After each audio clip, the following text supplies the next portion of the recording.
So hello, कैसे हैं आप सभी लोग। Welcome back to concepts with Aarush. तो फिर आज क्या पढ़ना है? आज हम लोग का लेक्चर 3। आज हम लोग का लेक्चर 3। तो पहले जो पिछले लेक्चर में हम लोगों ने क्या किया था उसके बाद में रिकैप कर लेते हैं। हम लोगों ने पिछले लेक्चर में 4 चीजें के बारे में सीखा था। आई मीन क्वेश्चंस किए थे। Find the sum, find the difference, find the product and find the quotient. फिर हम लोगों ने कुछ क्या बात किया था, कुछ काम की बात हम लोगों ने किया था। फिर आज उन्होंने बोला था लेक्चर 3 में आज हम लोग पढ़ेंगे डिस्ट्रीब्यूटिव प्रॉपर्टी के बारे में और रैशनल नंबर को कैसे रिप्रेजेंट करते हैं नंबर लाइन पे, उसके बारे में। तो शुभारंभ करते हैं आज के चैप्टर का, ज्यादा टाइम वेस्ट नहीं करते हैं।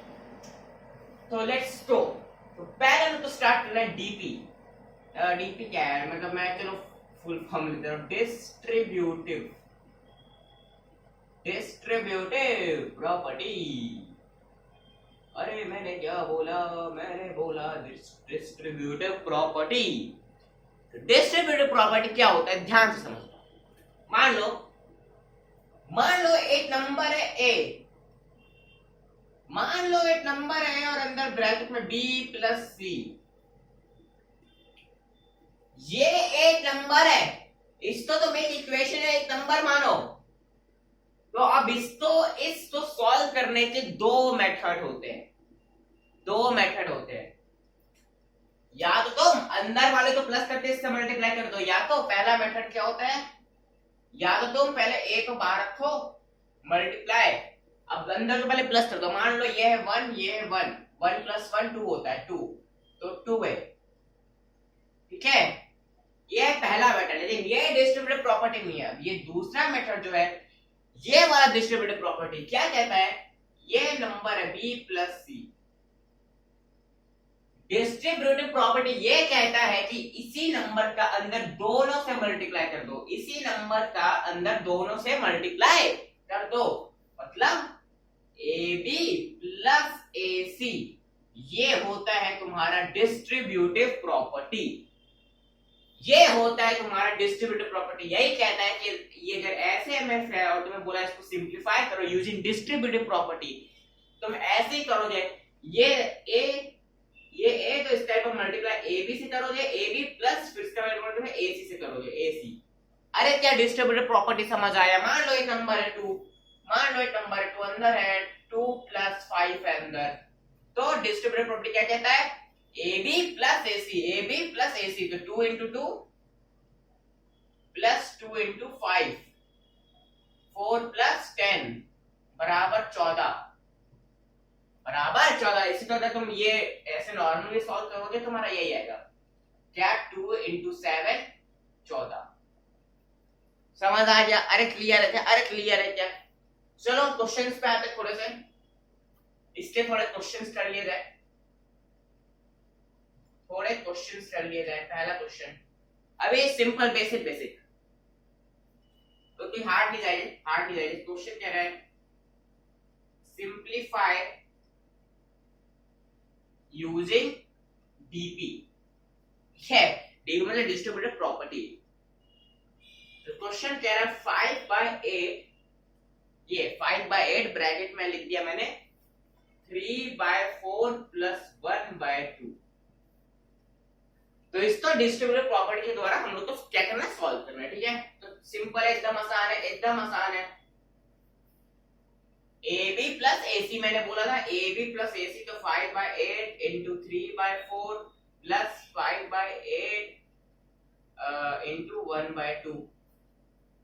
ठीक है, तो कितना आ गया है इसका आंसर? कुछ कट रहा है क्या? कुछ कट नहीं रहा है तो डायरेक्ट कर देते हैं। 15/32 प्लस 5/16। हम लोग क्या करेंगे, हम लोग ने ये बताया था पिछले क्लास में, हमने डिस्कस किया था, अगर डिनोमिनेटर सेम नहीं होता है तो हम लोग क्या करते हैं, उस नंबर का एलसीएम लेते हैं। एलसीएम 32 आएगा, तो 15 प्लस 16 के बराबर 2 टाइम में आता है, तो 10 हो जाएगा यहाँ पे, बराबर 25/32 इसका आंसर आ जाएगा। अरे क्लियर है क्या? समझ आ गया ये क्वेश्चन? क्या तुम्हें ये क्वेश्चन समझ आ गया तो बता दो एक बार। अब इसी प्रकार का एक माइनस वाला कर लेते हैं, इसी प्रकार का एक माइनस वाला कर लेते हैं। मान लो तुम्हें नंबर अपने से यार कोई बढ़िया नंबर आ रहा है माइंड में, क्या 7/9 आ जाए, एक 7/9 ले लो और एक 6/7 माइनस 3/4 ले लो।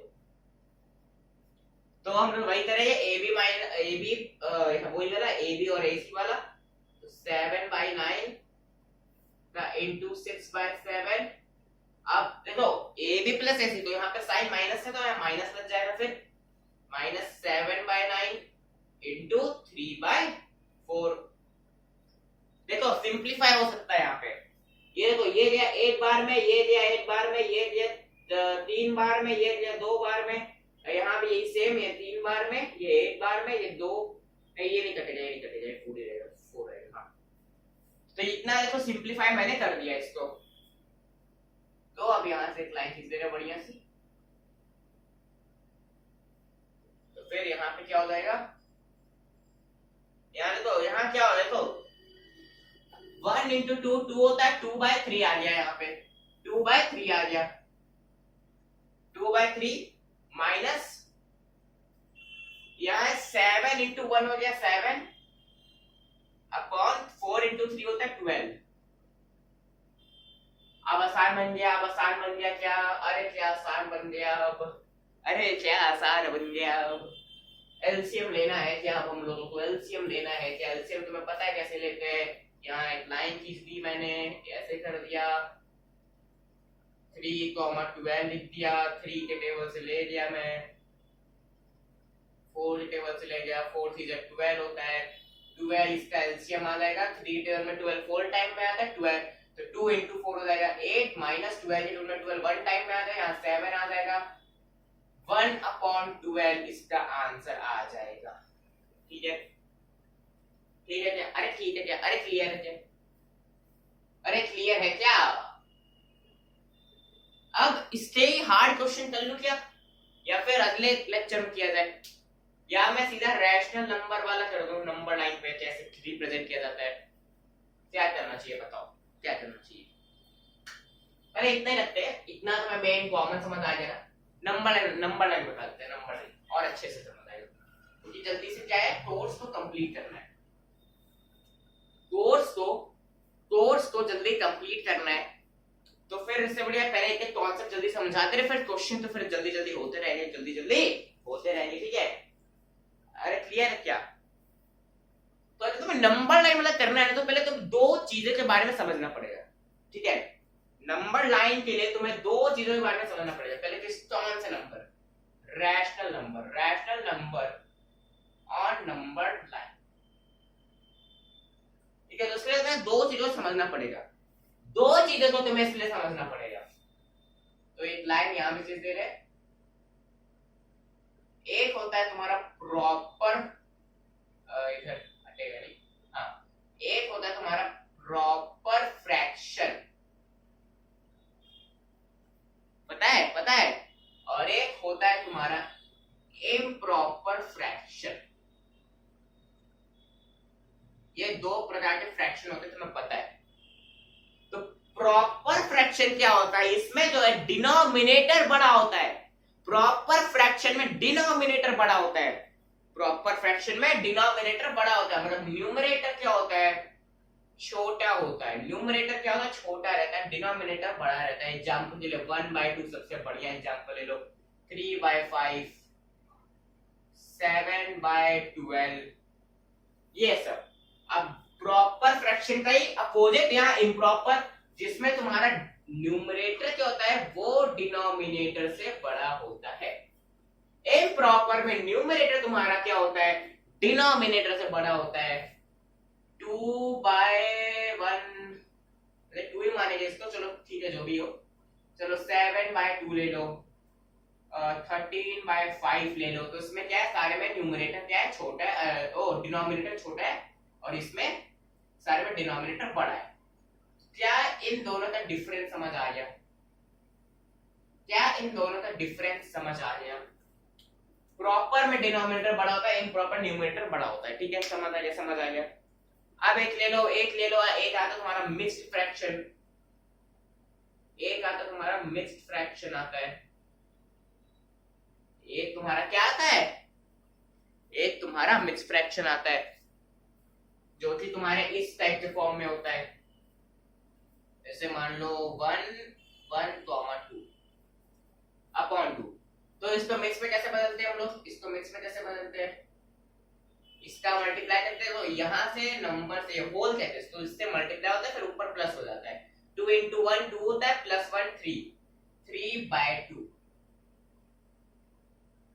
अब तुम्हें हमेशा यही ध्यान रखना है, जब भी तुम अगर मिक्स फ्रैक्शन का तुम कन्वर्जन करोगे ना, मिक्स फ्रैक्शन का जब भी कन्वर्जन होगा वो हमेशा तुम्हारा होता है, वो तो हमेशा तुम्हारा होता है इम्प्रॉपर में, इसमें इम्प्रॉपर फ्रैक्शन में। ठीक है, तुम्हें कहीं भी नहीं देखेगा कि तुम्हारा तो जब भी तुम मिक्स फ्रैक्शन से कन्वर्ट करो वो हमेशा इम्प्रॉपर में रहेगा, कभी भी प्रॉपर नहीं रहेगा। एक नॉर्मल एग्जांपल, कोई भी एग्जांपल ले लो, मान लो मैं ले रहा हूं 3/5 और 2 ले लिया, मान लो मैंने नॉर्मल कोई भी, देखो 5 to the 10 और 10 plus 3 13, 13/5 ले भाई, देखो 13 बड़ा है, न्यूमरेटर बड़ा है, देखो ये हो गया।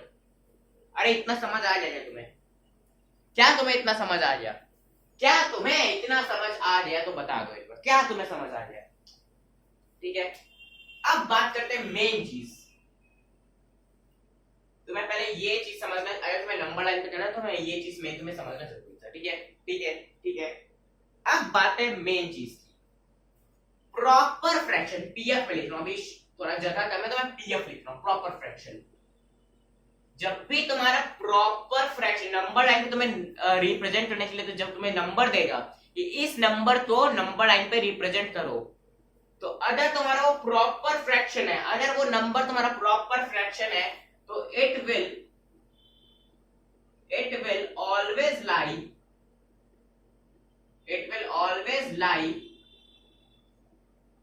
between 0 and 1। ये देखो, ये अगर तुम्हारा कोई प्रॉपर फ्रैक्शन, मान लो ये दे दिया 3, अब तुम्हें बोला 3/5 को नंबर लाइन पे रिप्रेजेंट करो, तो वो तुम्हें हमेशा ऐसे देगा, प्रॉपर तो तुम्हें हमेशा वो 0 and 1 के बीच में लाई करेगा, हमेशा 0 and 1 के लाई में बीच लाई करेगा। ठीक है, मैं बता नंबर लाइन बना के मैं एक्सप्लेन कर रहा हूं। ठीक है, अभी एक इसका भी ले लो, इम्प्रॉपर मैं इसका लेना नहीं है, मतलब इम्प्रॉपर तुम्हारा कहीं भी लाई करेगा, इम्प्रॉपर फ्रैक्शन तुम्हारा कभी कहीं भी लाई करेगा, लेकिन उसके लिए तुम्हें मिक्स फ्रैक्शन, अगर तुम्हारा इम्प्रॉपर दे दिया, improper fraction, then convert it to mixed fraction. Convert करना होगा तुम्हें मिक्स्ड फ्रैक्शन में। अरे तुम्हें इम्प्रॉपर, मान लो तुम्हें ये दे दिया 7/2 दे दिया, बोला ये तुम्हें 7/2 को नंबर लाइन पे रिप्रेजेंट करो, तो इस वाले नंबर को तुम मिक्स फ्रैक्शन में पहले बनाओगे, इस नंबर को तुम मिक्स फ्रैक्शन में पहले बनाओगे। मैं अगले लेक्चर 4 में बताऊंगा कैसे बदलता है। अभी मैंने बोला था जैसे मैं नॉर्मल इसका बेसिक इंट्रोडक्शन दूंगा नंबर लाइन का। ठीक है, तो देखो मान लो एक नंबर लाइन पीएफ के हिसाब से, ये अपना क्या कहते हैं प्रॉपर फ्रैक्शन के हिसाब से, एक नंबर लाइन तुम्हें पता है ऐसी बनती है, एक नंबर लाइन तुम्हें पता है ऐसी बनती है। तो ये क्या है, अगर प्रॉपर फ्रैक्शन है तो वो हमेशा 0 and 1 के बीच में लाई करेगा। ये 0 ले लो, यहाँ पे 0 और ये 1, तो जो नंबर ये तो 7 बाय, मान लो मैंने बोला था 3/5, तो ये जो 3/5 है ये कहीं भी यहाँ कहीं भी इसके 0 and 1 के बिटवीन में कहीं ना कहीं 3/5 लाई करेगा, 3/5 लाई करेगा। ठीक है, मैंने बोला अगले लेक्चर में बताऊंगा। ठीक है, कैसे करते हैं। और अगर इम्प्रॉपर फ्रैक्शन दिया हो, इम्प्रॉपर फ्रैक्शन दिया हो तो वो तुम्हारा ऐसे होगा, वो तुम्हारा 0 and 1 के लाई में बीच नहीं करेगा, वो तुम्हारा कहीं भी लाई कर सकता है, कहीं भी लाई कर सकता है। तो उसके लिए पहले तुम्हें बदलना पड़ेगा, उसके लिए पहले तुम्हें बदलना पड़ेगा, ठीक है। मैं सोच रहा हूँ बता ही दूं कैसे बदलते हैं, बता दे रहा हूँ, चलो बता दे रहा हूँ। मान लो 7/2 को रिप्रेजेंट करना है, 7/2 को रिप्रेजेंट करना है, मान लो 7 इधर, 2 इधर, 3 टाइम में गया, 6 1 आ गया। अब ये बन गया, अब ये बन गया बाबू भैया, बन गया। तो अब ये बन गया, देखो तुम्हें इन सबको पता है, इन सबको क्या कहते हैं, तुम्हें क्या पता है इन सबको क्या कहते हैं जी, पता है ना, पता है ना? अरे इन सबको क्या कहते हैं तुम्हें पता है? अरे तुम्हें पता है ना क्या कहते हैं इन सबको? इन सबको तुम्हें पता है ना क्या कहते हैं? इन सबको पता है, इसको तुम कहते हो क्वोशिएंट, इसको तुम कहते हो रिमाइंडर, और इसको तुम कहते हो डिवीजर। ये होता है, ठीक है, ये होता है, ठीक है तुम्हारा, ये होता है, ये क्वोशिएंट, रिमाइंडर और ये डिवीजर, ये हो गया तुम्हारा डिवीजर। तो तुम्हें ये याद रखना है, तुम्हें ये याद रखना है, अरे यार हाँ सॉरी, तुम्हें ये याद रखना है, क्वोशिएंट, रिमाइंडर और यहाँ पे आ जाएगा डिवीजर। ये तुम्हें ये याद है, क्वोशिएंट जो होता है वो तुम्हारा हमेशा होल में रहता है, रिमाइंडर तुम्हारा जो होता है ये हमेशा न्यूमरेटर में जाता है, और डिवीजर तुम्हारा हमेशा डिनोमिनेटर में जाता है, ठीक है। तो यहाँ पे इसका आ जाएगा आंसर। क्वोशिएंट क्या है, ये पहले रिमाइंडर, तो रिमाइंडर क्या है 1 है, 1 अपॉन डिवीजर क्या है 2 है, 2, क्वोशिएंट क्या है 3 है, 3, ये होता है, ठीक है, ये हो जाएगा, ठीक है।